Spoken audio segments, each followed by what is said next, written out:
دینا بعد کله چې هندوستان د ځمکې نه برطانیا شهور ته لړله نو د هندوستان د ځمکې ټوله د انګریز منحوس او د فرنګي د چدر تسلط ختمېدونه بعد اوس د علماو کې دوه رایې پیدا شولې دا نقطات تاسو ډېر په ذهن په غور سره کړو واورو سیکولر خلق په موږ تاسو باندې اعتراض کوي هغه موږ تاسو نه تپوس کوي تاسو ته څه حق حاصل ده د جشن ازادي والا تاسو ته څه حق حاصل ده د بلد خدادار د شهري دی ولا ازادي ولا تاسو ته حق نه ده حاصل ځکه چې تاسو علماء حسین احمد مدني د ملک پاکستان مخالفت کړی ده تاسو علماء کې عطا الله شاه بخاري هغه د ملک خدادار د پاکستان مخالفت کړی ده طلباء کرامو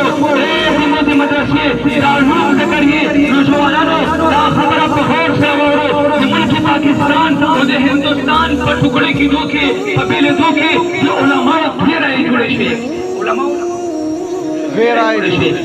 مولانا حسین احمد مدني رحمت الله علیه هغه سره رفقا ملګري هغه وویل چې هندوستان ځمکه دا د تقسیمول نشي دوکې د پاکستان او د هندوستان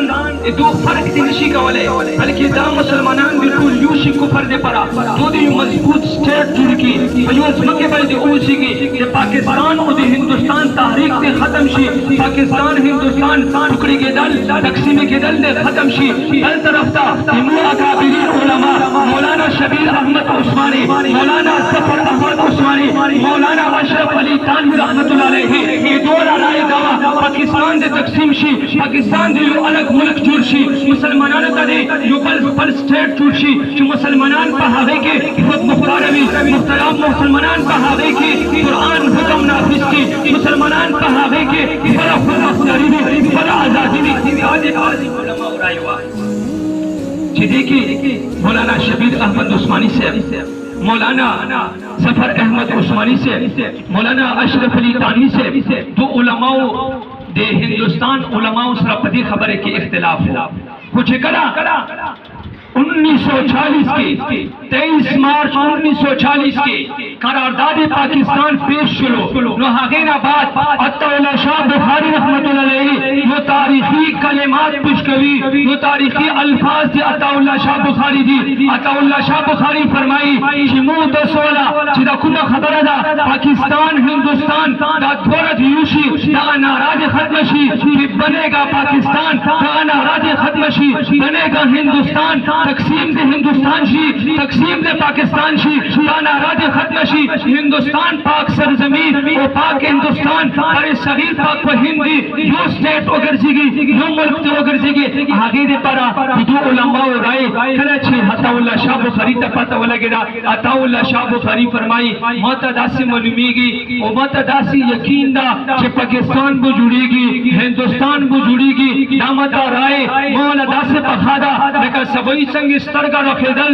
سترګې بل راختل دا یقیني ده هغه شان پاکستان جوړېدل یقیني ده خو نو جوانانو هغه مسلمانان په کروڑها مسلمانانو کوم چې د هندوستان او د پاکستان د فلاحي د پر انګريز د هندوستان د ځمکې نه وتښتولو د هغه د مشن بو دا به کله هم پورا نشي هغه د هندوستان نه برطانیا فرنګي دې پر تښتولو چې البته مسلمانان مضبوط شي نو ماته د اندازه لګي چې کچېری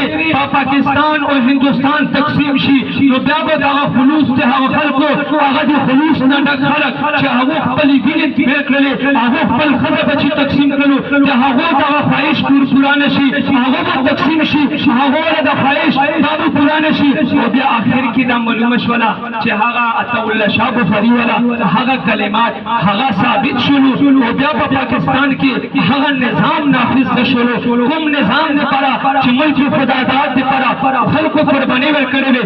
دې طلباء کرامو تاسو دا ذهن نشین کو دا خبره یاد وساتو بشانه قائد اعظم سره مولا علماء تړلي دي علماء فرمایي جو انګريز والا رائے دا خپل کتاب کې انګريز لیکي چې د دهلی د ځمکې رواني سا تر خیبره پورې هر ځمکې والا په هر کوټي باندې علماء والا بدلونه رسمن شي هر فنه باندې علماء ولا سرونه تړل شي دا ملک داسې نه دا حاصل شوی چې دا ملک چې دا صرف سیکولر خلکو حاصل کړي نو تاسو اکابرینو په دې کې لویه قرباني ورکړې ده او دا علماء کرامو قرباني مقصد څه چې پاکستان دا داسې جوړ شي چې د پاکستان مطلب لا اله الا الله جوړ شي